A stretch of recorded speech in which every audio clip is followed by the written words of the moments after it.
Hello दोस्तों, कैसे हैं आप। मैं हूं सत्यन और स्वागत है हमारे यूट्यूब चैनल एग्ज़ाम प्रिपेयर जीत तैयारी की। और आज हम बात करेंगे बाल विकास प्रैक्टिस सेट। बहुत ही एक्सपेक्टेड एमसीक्यू, अच्छे लेवल का प्रैक्टिस सेट होगा जो आपको परीक्षा में क्वेश्चन देखने को मिल सकते हैं। और इस प्रैक्टिस सेट को हम विद एक्सप्लेनेशन के साथ करेंगे, एक्स्ट्रा फैक्ट के साथ करेंगे जो आपको परीक्षा में हेल्प करेंगे। तो बने रहिए हमारे साथ, पूरे वीडियो को देखिए, इसलिए आप परीक्षा में अच्छा से अच्छा कर पाएंगे। तो चलिए वीडियो को शुरू करते हैं।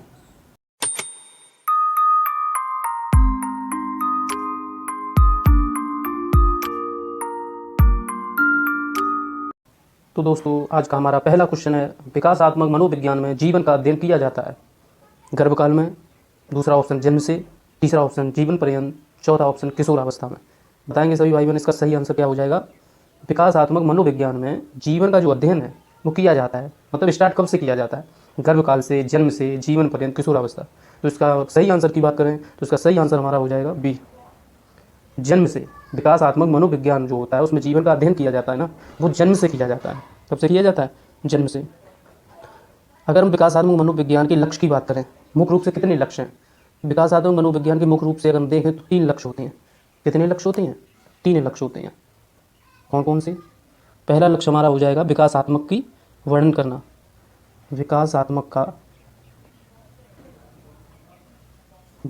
का वर्णन करना।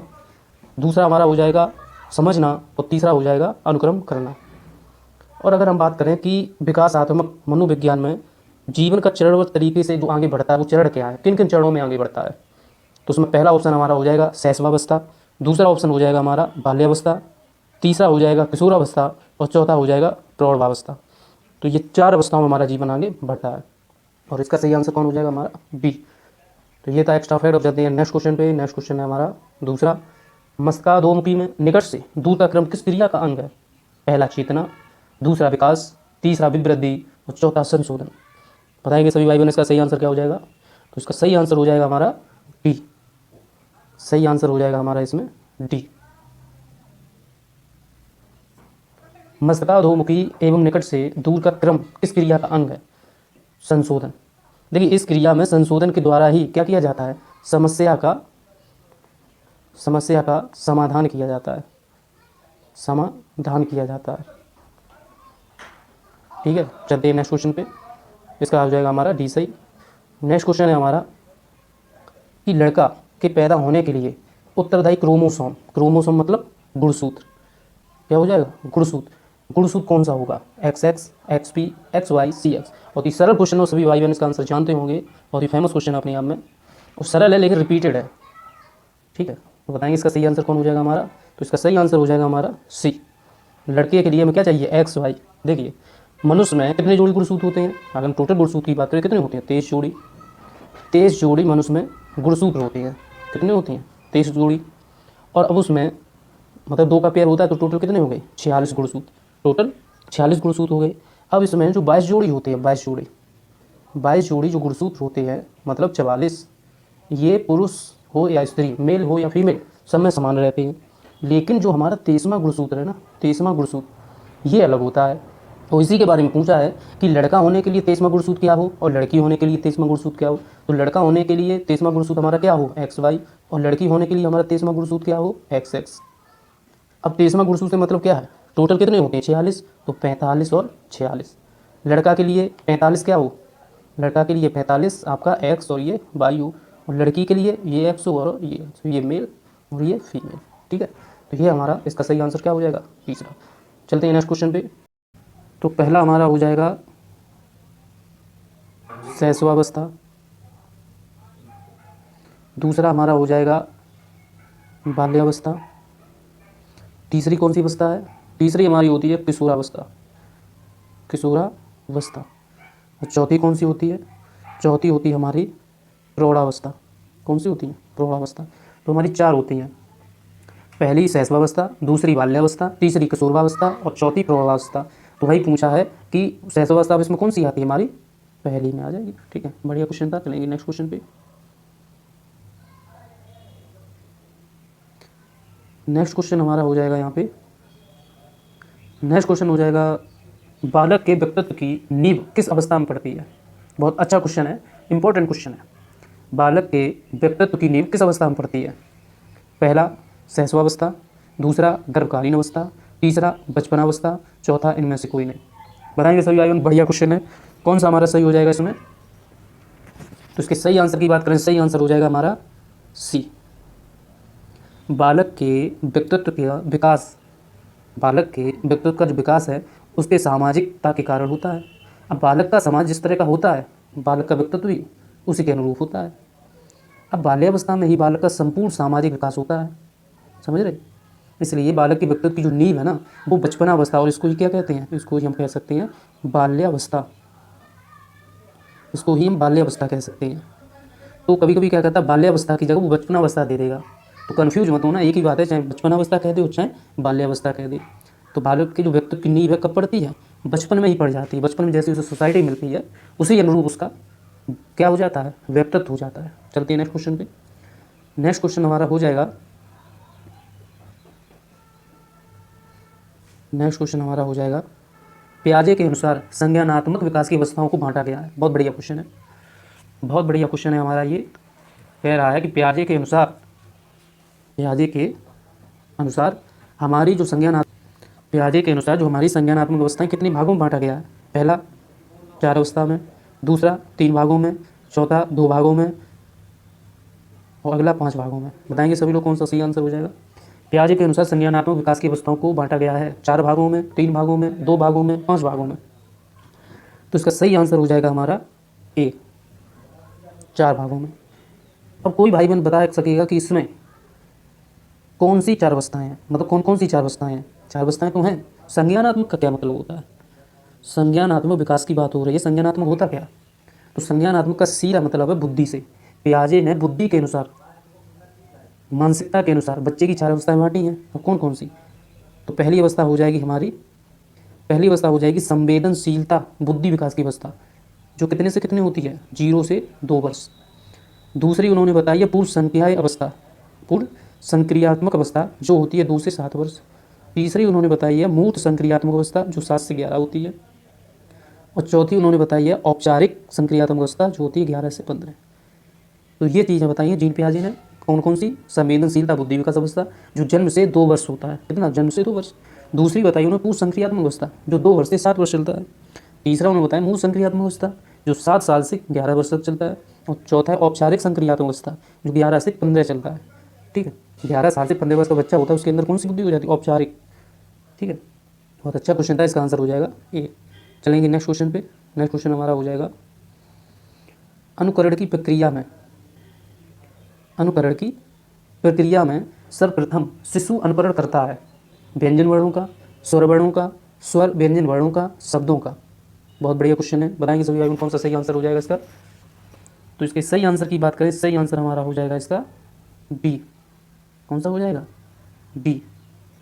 देखिए, शिशु को अच्छा ज्ञान तो होता नहीं है, ठीक है, वह उसी बात का अनुकरण करेगा या पीछे पीछे दोहराएगा, दोहराने की कोशिश करेगा जिसको वह सुनता है, समझ रहे। इसलिए शिशु सबसे पहले शब्दों का अनुकरण करता है, जिन शब्दों को वो सुनता है। ठीक है, तो वही पूछा है कि अनुकरण की प्रक्रिया में सर्वप्रथम शिशु अनुकरण करता है, तो इसका हमारा सही आंसर क्या हो जाएगा, डी।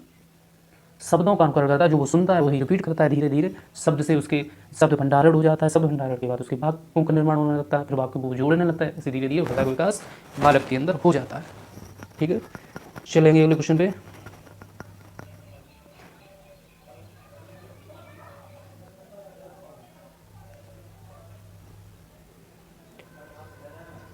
अगला क्वेश्चन है हमारा, ग्रंथि के नाम से जाना जाता है। बढ़िया क्वेश्चन है, ग्रंथि के नाम से जाना जाता है गल ग्रंथि को, उपगल ग्रंथि को, उपवृक्क ग्रंथि को, पीयूष ग्रंथि को। बताएंगे सभी भाई बहन कौन सा हमारा सही आंसर हो जाएगा यहाँ पे।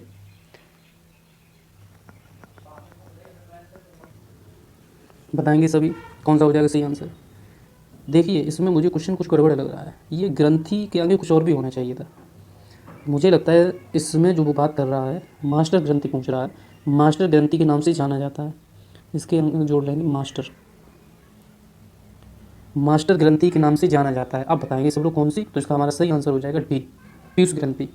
मास्टर ग्रंथि किसे जानते हैं? पीयूष ग्रंथि। ठीक है, पीयूष ग्रंथि को ही हम क्या कहते हैं? मास्टर ग्रंथि कहते हैं। और ये कहाँ पे होती है?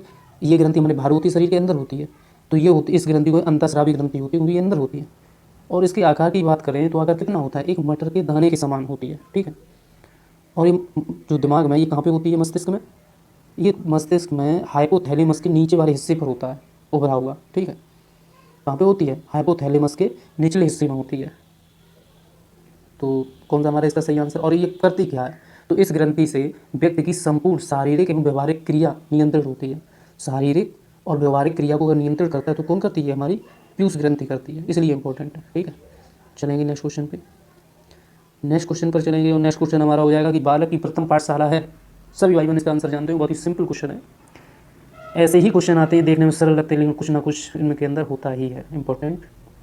बालक की प्रथम पाठशाला है परिवार, समाज, गांव, विद्यालय। तो इसका हमारा सही आंसर सभी भाई बहन जानते हो कौन सा हो जाएगा? परिवार। बालक की प्रथम पाठशाला होता है परिवार। ठीक है, तथा शिक्षक, शिक्षक कौन होता है? बालक की प्रथम पाठशाला उसका परिवार होता है। और प्रथम शिक्षक कौन होता है? प्रथम शिक्षक होती है उसकी माता। तो यहीं पूछ ले कि बालक का प्रथम शिक्षक कौन होता है? माता। और प्रथम पाठशाला कौन होता है? परिवार। क्योंकि जो भी वो चीज़ें, बच्चा जो है विद्यालय जाता है, जो 5-6 साल का हो जाता है तब जाता है, लेकिन 5-6 साल तक उसने जो सीखा है, कहाँ सीखा है? घर पे सीखा है, परिवार में सीखा है। तो विद्यालय क्या हो गया उसका? पहला परिवार। ठीक है, चलते नेक्स्ट क्वेश्चन हो गए। नेक्स्ट क्वेश्चन है हमारा, बालक का सामाजिक विकास प्रभावित होता है। सामाजिक विकास किससे प्रभावित होता है? सामाजिक आर्थिक स्तर से, विद्यालय से, परिवार से, इनमें से सभी से। अच्छा क्वेश्चन है और सभी भाई बहन को इसका आंसर भी पता होगा। बताएंगे सभी कौन सा सही आंसर हो जाएगा हमारा। तो इसका हमारा सही आंसर हो जाएगा डी। बालक का जो सामाजिक विकास है वो सभी से प्रभावित होता है। ठीक है, क्योंकि बालक पहले परिवार का सदस्य होता है, बालक पहले परिवार का सदस्य होता है, फिर वह विद्यालय जाता है, वहाँ सीखता है। सामाजिक आर्थिक स्तर भी बालक के सामाजिकरण में भूमिका निभाती ही है। ठीक है, परिवार में भी सीखता है, विद्यालय में भी सीखता है, समाज में भी सीखता है, तो सब इंपॉर्टेंट है बालक के विकास के लिए। ठीक है, तो हमारा सही आंसर हो जाएगा डी। चलेंगे नेक्स्ट क्वेश्चन पर। नेक्स्ट क्वेश्चन हमारा हो जाएगा, सृजनात्मकता की पहचान होती है। सृजनात्मकता की जो पहचान है वो होती है पुराने व्यवहार से, चित्रकला से, संगीत से, नवीन परिणाम से। सृजनात्मकता का मतलब क्या है? सृजनात्मकता का मतलब है सृजन करना, जो नई कहानी रच दे, नया विचार आ जाए जिसके अंदर, तुरंत कल्पना कर ले, तुरंत सृजन करने लगे, वो होता है सृजनात्मकता। एक तरीके से निर्माण करना।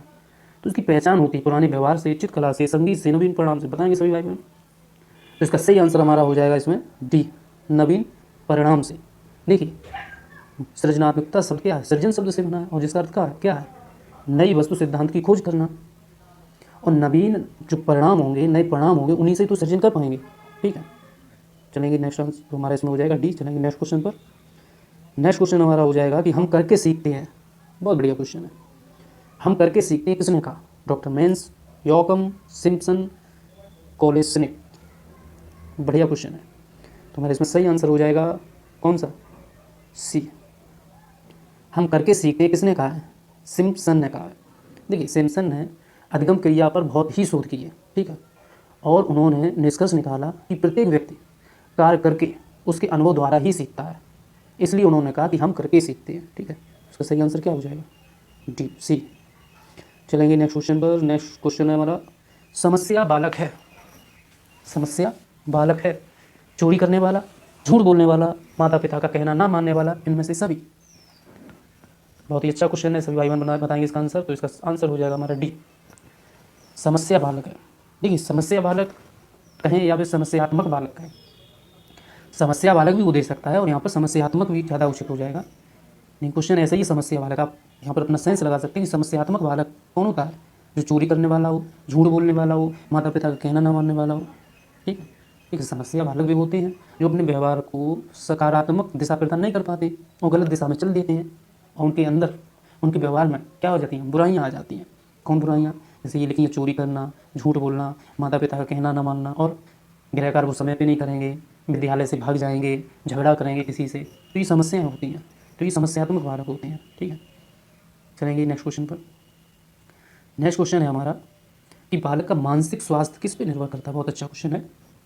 बालक का मानसिक स्वास्थ्य किस पे निर्भर करता है? विद्यालय पर, परिवार पर, समुदाय पर या सभी पर? बताएंगे सभी लोग कौन सा आंसर हो जाएगा, कौन सा आंसर हमारा हो जाएगा इसमें? तो इसमें हमारा सही आंसर हो जाएगा हमारा बी। लग रहा होगा ये क्वेश्चन बहुत अच्छा है, देखने को मिल सकता है आपको परीक्षा में। बालक का मानसिक स्वास्थ्य निर्भर करता है। आप लोग सोचें विद्यालय पर भी वही करता है, बालक विद्यालय जाता है, परिवार पर भी करता है, समुदाय पर भी करता है, क्योंकि सब नहीं रहता है। तो इसका सही आंसर हो जाएगा हमारा विद्यालय, वो सॉरी परिवार। ठीक है, कैसे? देखिए, स्वस्थ शरीर में ही स्वस्थ मस्तिष्क कार्य करता है। ठीक है, और व्यक्ति नैतिक अनैतिक सही गलत की पहचान कब कर पाएगा? जब उसका दिमाग सही होगा। इसलिए परिवार की यह उत्तरदायित्व है कि बालक के स्वास्थ्य का ध्यान रखें, उसके मानसिक विकास को नियंत्रित कर सही दिशा दें। बहुत अच्छा क्वेश्चन है ये, समझ रहे? बालक का मानसिक स्वास्थ्य कहाँ पे निर्भर करेगा? परिवार पर, क्योंकि स्वस्थ शरीर होगा सभी तभी तो स्वस्थ दिमाग होगा, और तभी वो सही दिशा में उसका जो ध्यान है सही दिशा में मोड़ा जा सकता है। सही आंसर हो जाएगा बी। चलते हैं नेक्स्ट क्वेश्चन पर। नेक्स्ट क्वेश्चन है हमारा कि हस्तशिल्प की शिक्षा किसे दी जानी चाहिए? हस्तशिल्प की शिक्षा किसे दी जानी चाहिए? सामान्य बालक को, पिछड़े बालक को, मंदबुद्धि बालक को, प्रखर बुद्धि बालक को? बताएंगे सभी भाई कौन सा इसमें सही आंसर हो जाएगा? सही आंसर की बात करें बी। भाई हस्तशिल्प की शिक्षा किसे देनी चाहिए? भाई हस्तशिल्प की शिक्षा पिछड़े बालकों को देनी चाहिए। क्यों? क्योंकि पिछड़े बालक आर्थिक रूप से कमजोर होते हैं। हस्तशिल्प की शिक्षा ग्रहण कर अपने व्यवसायिक कौशल का प्रयोग कर आर्थिक विपन्नता से दूर कर सकते हैं। ठीक है, तभी ठीक है, तो इसका हमारा आंसर बी हो जाएगा। चलेंगे अगले क्वेश्चन पर। अगला क्वेश्चन है निरीक्षण विधि में किया जाता है। क्या किया जाता है निरीक्षण विधि में? अपना अध्ययन किया जाता है, अपने व्यवहार का अध्ययन किया जाता है, दूसरों के व्यवहार का अध्ययन किया जाता है, या व्यवहार विश्लेषण किया जाता है। सही आंसर लगाएंगे सभी भाई बहन, उस सबको पता होगा इसका आंसर हमारा कौन सा हो जाएगा? सी, निरीक्षण विधि। देखिए, निरीक्षण प्रक्रिया में कोई व्यक्ति किसी दूसरे व्यक्ति के कार्यों की जांच अध्ययन करता है। निरीक्षण में क्या करेगा? स्वयं का मूल्यांकन करना, और वो भी कैसे? पक्षपातपूर्ण होता है। निरीक्षण में स्वयं का जो मूल्यांकन होता है पक्षपातपूर्ण होता है, इसलिए निरीक्षण विधि में दूसरों के व्यवहार का अध्ययन किया जाता है, तथा जांच जो होती है ना वो पक्षपातपूर्ण ना होकर कैसी होती है? तटस्थ होती है, मतलब सही होती है। भाई आप अपना स्वयं निरीक्षण करेंगे तो आप अपना पक्षपात करेंगे, नहीं ये पॉइंट है सब मेरा ये है ये है, तो दूसरा निरीक्षण करेगा, या आप ही दूसरे का निरीक्षण करेंगे तो जो जैसा है वैसे ही बताएंगे। तो इसलिए निरीक्षण विधि में किया जाता है, क्या किया जाता है? दूसरों के व्यवहार का अध्ययन किया जाता है। हमारा सी आंसर हो जाएगा। चलेंगे नेक्स्ट क्वेश्चन पर। नेक्स्ट क्वेश्चन हमारा हो जाएगा सतत व्यापक मूल्यांकन में व्यापक शब्द का अभिप्राय क्या है? बहुत अच्छा क्वेश्चन। सतत व्यापक मूल्यांकन में व्यापक शब्द का अभिप्राय क्या है? बताएंगे। संज्ञानात्मक, सहसंज्ञानात्मक, ए और बी, मतलब संज्ञानात्मक सहसंज्ञानात्मक दोनों, या इनमें से कोई नहीं? बताएंगे सभी लोग। तो इसका हमारा सही आंसर हो जाएगा सी। सतत व्यापक मूल्यांकन में व्यापक शब्द का अभिप्राय है संज्ञानात्मक और सहसंज्ञानात्मक। देखिए, व्यापक शब्द में जो होता है संपूर्ण तत्वों का समावेश होता है, जिसमें संज्ञानात्मक तत्व सहसंज्ञानात्मक तत्व दोनों ही आते हैं। ठीक है, हमारा अगला क्वेश्चन है हमारा ब्रेल लिपि का प्रयोग किनके लिए किया जाता है? बहुत ही सिंपल क्वेश्चन कहेंगे, रिपीटेड क्वेश्चन इसे कह सकते हैं, आता है ब्रेल लिपि से क्वेश्चन। ब्रेल लिपि का प्रयोग किनके लिए किया जाता है? शारीरिक, निःशुल्क, दृष्टिबाधित, वाचन बाधित, इनमें से कोई नहीं? सभी भाई बहन इसका आंसर जानते होंगे, कौन है? बी। ब्रेल लिपि का प्रयोग जो है दृष्टिबाधित लोगों के लिए किया जाता है। किनके लिए किया जाता है? दृष्टिबाधित व्यक्ति हों या विद्यार्थी हों, उनके पढ़ने के लिए एक नई तकनीक ही है। अच्छा, इसका निर्माण की बात करें, इसका निर्माण कब हुआ था और किसने किया था? तो सभी भाई बहन जानते हो इसका आंसर किसका हुआ था? इसका 1821 में। 1821 में हुआ था भाई, 1821। किसने किया था? तो एक मनोवैज्ञानिक थे, लुई ब्रेल। कौन थे? Louis Braille. और कहाँ के थे ये? कहाँ के थे? फ्रांसीसी थे, फ्रांसीसी। तो फ्रांसीसी मनोवैज्ञानिक थे कौन? Louis Braille. 1821 में इन्होंने दृष्टिबाधित लोगों के लिए ब्रेल लिपि का प्रयोग किया, क्योंकि ये खुद दृष्टिबाधित थे। चलेंगे नेक्स्ट क्वेश्चन पर। तो हमारा नेक्स्ट क्वेश्चन है कि बुद्धि पर वंशानुक्रम का प्रभाव होता ही है भाई। किसने कहा ये? गैसल, गाल्टन, टर्मन, डॉक्टर माथुर? बताएंगे सभी भाई बहन इसका सही आंसर क्या हो जाएगा? बुद्धि पर वंशानुक्रम का प्रभाव होता है, किसने कहा है? तो इसका हमारा सही आंसर हो जाएगा कौन सा, सी। सही आंसर हो जाएगा सी। ये टर्मन ने कहा, टर्मन के अनुसार क्या है कि बुद्धि पर वंशानुक्रम का प्रभाव पड़ता है। यार वंशानुक्रम, जेनेटिक, एक के बाद एक जो वंश चलता रहता है उसका प्रभाव पड़ता ही है। तो हमारे पिताजी की जो बुद्धि रही होगी उसी के अनुसार हमारी बुद्धि होगी, हालांकि पूरी तरह नहीं होगा, लेकिन कुछ ना कुछ प्रभाव रहता ही है, ऐसा इन्होंने कहा है टर्मन ने। चलते हैं नेक्स्ट क्वेश्चन पे, और नेक्स्ट क्वेश्चन हमारा हो जाएगा मनुष्य का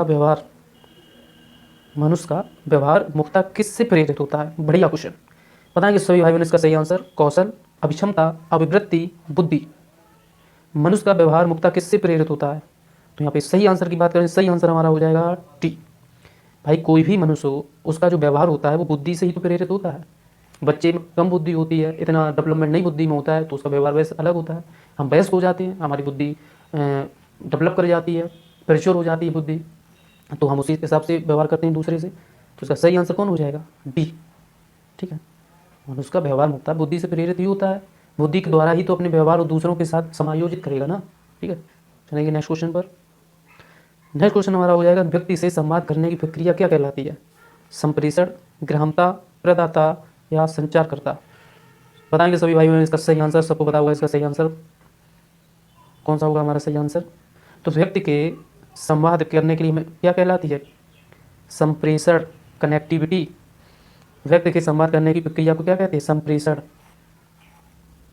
ठीक है, और अब ये जो ग्राह्यता है, प्रदाता है, संचारकर्ता, ये क्या है, ये सभी संप्रेषण के क्या हैं, घटक है। व्यक्ति से संवाद करने की प्रक्रिया संप्रेषण होती है, और अगर मुझे संप्रेषण के घटक कौन है, तो संप्रेषण के घटक हो जाएंगे हमारे ग्राह्यता, प्रदाता और संचारकर्ता। ठीक है, चलेंगे नेक्स्ट क्वेश्चन पे। नेक्स्ट क्वेश्चन हमारा हो जाएगा, नेक्स्ट क्वेश्चन, शिक्षा मनोविज्ञान का अध्ययन अध्यापक को इसलिए करना चाहिए, मतलब क्यों करना चाहिए। शिक्षा मनोविज्ञान का अध्ययन अध्यापक को क्यों करना चाहिए, क्यों इंपॉर्टेंट अध्यापक के लिए। बताएंगे सभी भाइयों ने इसका सही आंसर। तो इसका पहला ऑप्शन है इससे शिक्षक को आत्म संतुष्टि मिल सके, इसलिए मनोविज्ञान का अध्ययन करे शिक्षक। दूसरा, इससे वह दूसरों को प्रभावित कर सकेगा, इसलिए करे। तीसरा, इससे वह अपनी परीक्षा में प्रथम आ सकेगा। चौथा, इसकी सहायता से अपने शिक्षण को अधिक प्रभावी बनाएगा। बताएंगे सभी भाइयों इसका सही आंसर। तो इसका सही आंसर क्या हो जाएगा, इसका सही आंसर हमारा हो जाएगा डी। कौन सा हो जाएगा, डी। सही आंसर हो जाएगा हमारा डी। शिक्षक को मनोविज्ञान का अध्ययन इसलिए करना चाहिए, इसकी सहायता से वो अपने शिक्षक को अधिक प्रभावशाली बना सके। देखिए, शिक्षा मनोविज्ञान दो शब्द से मिलकर बन रहा है, शिक्षा और मनोविज्ञान। जहाँ शिक्षा का संबंध किससे है, अध्ययन से, और वहीं मनोविज्ञान का संबंध किससे है, व्यवहार से। इसलिए शिक्षा मनोविज्ञान का तात्पर्य क्या हो गया, व्यवहार का अध्ययन कर अपने शिक्षक का कार्यप्रणाली करना। ठीक है भाई, दो शब्दों से मिलकर बन रहा है, शिक्षा और मनोविज्ञान। तो शिक्षा का संबंध क्या है, अध्ययन, और मनोविज्ञान का संबंध क्या है, व्यवहार से। ठीक है, तो शिक्षा मनोविज्ञान का अर्थ क्या हो गया, व्यवहार का अध्ययन। व्यवहार का अध्ययन करके अपने शिक्षण का कार्य करे। ठीक है, आगे समझ में, पहले शिक्षक अपने व्यवहार का अध्ययन करे फिर शिक्षण कार्य करे, इसलिए ज़रूरी होता है। ठीक है, चलेंगे नेक्स्ट क्वेश्चन पर। नेक्स्ट क्वेश्चन है हमारा कि एक बालक की वासियों की आयु 12 वर्ष। वासियों की, ये क्वेश्चन कुछ गड़बड़ लग रहा है। एक बालक की वासियों नहीं, यहाँ पे वास्तविक होना चाहिए, मिस्टेक है प्रिंट की। यहाँ पर हो जाएगा क्या, यहाँ पर हो जाएगा हमारा वास्तविक। क्या हो जाएगा, वास्तविक।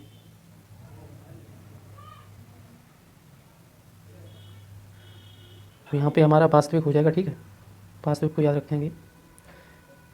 एक बालक की वास्तविक आयु 12 वर्ष है और मानसिक आयु 15 वर्ष है। अब उसकी बुद्धि लब्धि बताना है। इसमें एक सूत्र लगता होगा जो आप लोगों को पता है, लगता है जो आप लोगों को पता है। तो बताइए इसका आंसर, सही आंसर क्या हो जाएगा, वास्तविक आयु उसकी 12 वर्ष है और मानसिक आयु 15 वर्ष है। बताइए बुद्धि लब्धि क्या होगी उस बालक की, 125 वर्ष, 120 वर्ष, 80 वर्ष, 100 वर्ष। तो बुद्धि लब्धि का सूत्र क्या होता है, बुद्धि लब्धि का सूत्र होता है, बुद्धि लब्धि का सूत्र होता है, क्या होता है, मानसिक आयु बटे वास्तविक आयु। मानसिक आयु बटे वास्तविक आयु इंटू क्या करते हैं ना, इंटू 100। ठीक है, तो रख दीजिए। मानसिक आयु कितनी है, यहाँ बताया उसने 15 वर्ष। मानसिक आयु कितनी है, 15 वर्ष, और वास्तविक आयु ये यहाँ पे दी है 12 वर्ष इंटू 100, तो कितना हो जाएगा हमारा, काट के कितना हो जाएगा 125। ठीक है, तो इसका सही आंसर क्या हो जाएगा 125।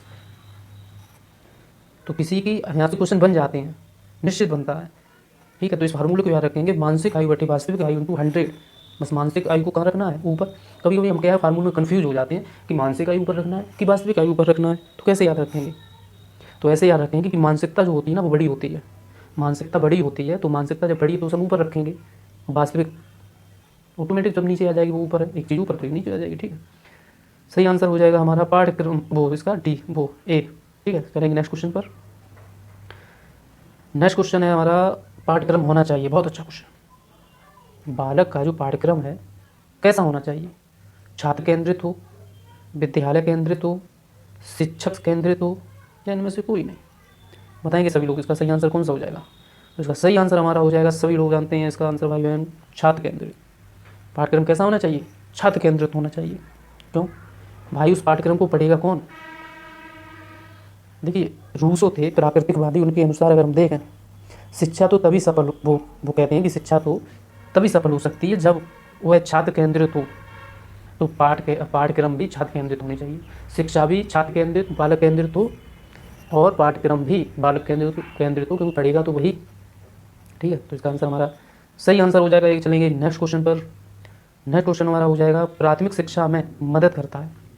प्राथमिक शिक्षा में कौन मदद करता है इनमें से, बच्चे का समाजीकरण, बच्चे का लोकतांत्रिकरण, पाठ्यक्रम की समझ, या इनमें से सभी। बताएंगे कौन सा आंसर हो जाएगा हमारा इनमें से, बच्चे का समाजीकरण, बच्चे का लोकतांत्रिक, पाठ्यक्रम की समझ, इनमें से सभी।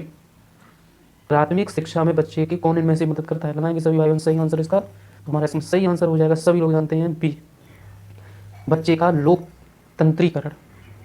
बच्चे का लोकतंत्रीकरण होना प्राथमिक शिक्षा का मुख्य घटक होना चाहिए।